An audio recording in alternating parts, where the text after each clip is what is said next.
Salut tout le monde et bienvenue. Aujourd'hui, on va plonger dans les coulisses de notre corps pour découvrir un truc assez incroyable, la néoglucogénèse. Pensez-y comme une usine à carburant secrète, un plan B que notre organisme déclenche quand nos réserves principales sont à sec.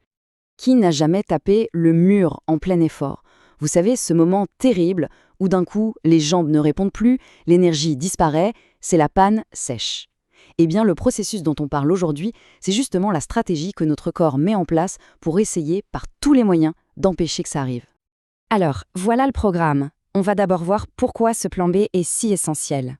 Ensuite, on va jeter un œil à l'intérieur de l'usine pour comprendre comment elle fabrique du sucre. On verra aussi qui sont les chefs d'orchestre, comment ça se passe en plein effort et surtout quelles sont ses limites. C'est parti. Bon, première étape, pourquoi avoir un plan B?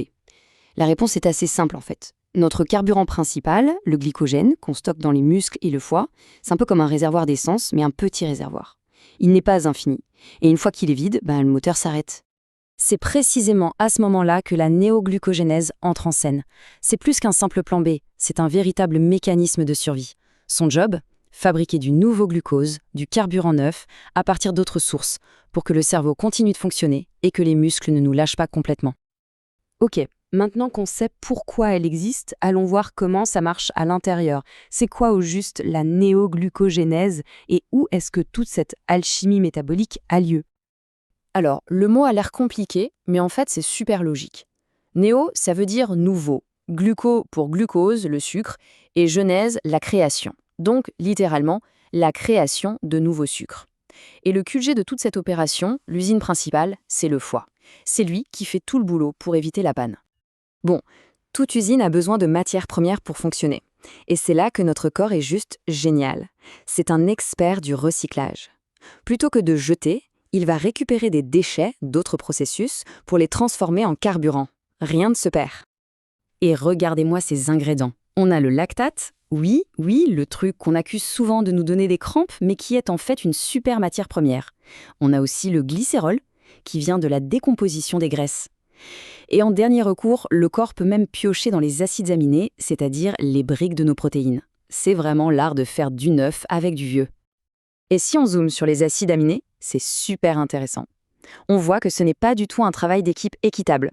Il y en a deux qui sont les vraies stars, l'alanine et la glutamine.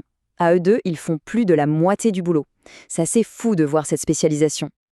Ok, on a l'usine, on a les matières premières, mais qui appuie sur le bouton on? Ça ne se fait pas au hasard, évidemment. C'est un système de contrôle très précis, géré par nos hormones, qui agissent comme des interrupteurs. Pour faire simple, imaginez une voiture. On a des pédales d'accélérateur, ce sont le glucagon, l'adrénaline et le cortisol. Le corps appuie dessus quand on fait du sport ou qu'on est stressé. Et puis on a une pédale de frein, c'est l'insuline. Et que se passe-t-il pendant un effort? Le corps lève le pied du frein, le taux d'insuline chute, ce qui permet aux accélérateurs d'enfoncer la pédale. Allez, on passe à la pratique. On a vu la théorie, maintenant voyons ce qui se passe sur le terrain. Pendant un effort, comment est-ce que cette usine se met en route concrètement? Imaginez une sortie longue, un footing à allure modérée. Au début, pendant la première demi-heure, la néoglucogénèse est discrète. Elle est là, mais elle fait juste le minimum pour maintenir la glycémie stable. Mais au bout d'une heure, quand les réserves de glycogène commencent à sérieusement baisser, là, elle commence à monter en régime. Et après 90 minutes, elle devient un acteur majeur de la production d'énergie. Elle prend vraiment le relais. Maintenant, changeons radicalement de décor. Oubliez le footing, pensez à un effort intense, un sprint répété. Là, tout change. Le but n'est plus de gérer l'endurance, c'est de gérer une crise. Le corps est inondé de lactate et la priorité absolue, c'est de le recycler au plus vite. L'activation est donc immédiate et massive.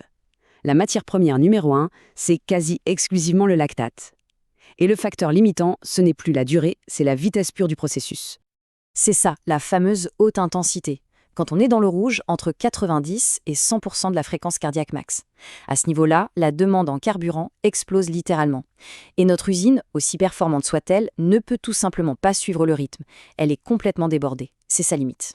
Ce qui nous amène à notre dernier point. La récupération et les limites. Il faut voir la néoglucogénèse comme un coéquipier incroyablement fiable, essentiel même. Mais ce n'est pas le joueur star qui va marquer le but de la victoire à la dernière seconde. Il a un rôle de soutien et il a ses propres limites. Cette citation, elle dit tout. Le problème fondamental, c'est la vitesse. Notre usine est efficace, mais elle n'est pas rapide. Pour un effort à très haute intensité, elle ne peut tout simplement pas fournir assez de glucose assez vite. Pour reprendre une image, c'est un excellent marathonien, mais ce n'est absolument pas un sprinter. Et après l'effort, alors, est-ce qu'elle nous aide à récupérer? La réponse est oui, mais. Oui, elle va aider à reconstruire les stocks de glycogène, surtout si on ne mange pas de glucides. Le problème, c'est que c'est très, très lent. Beaucoup plus lent que de prendre une simple collation post-entraînement. Et il y a un vrai risque. Si on attend trop, le corps, pour trouver ces matières premières, risque d'aller piocher dans les protéines de nos muscles. Et ça, c'est vraiment pas ce qu'on veut. Donc si on devait résumer en une phrase, la néoglycogénèse est absolument vitale pour l'endurance, c'est notre assurance-vie sur le long terme. Par contre, il ne faut surtout pas compter sur elle ni pour les efforts explosifs à haute intensité, ni pour une récupération rapide. Et ça nous laisse avec une question assez intéressante pour la suite. Maintenant qu'on sait que cette usine de secours existe, mais qu'on connaît aussi ses limites de production, sa lenteur, comment est-ce que ça peut influencer une stratégie de course ou de nutrition pour une épreuve d'endurance? Ça ouvre pas mal de pistes de réflexion sur la manière de gérer intelligemment notre propre moteur. À méditer.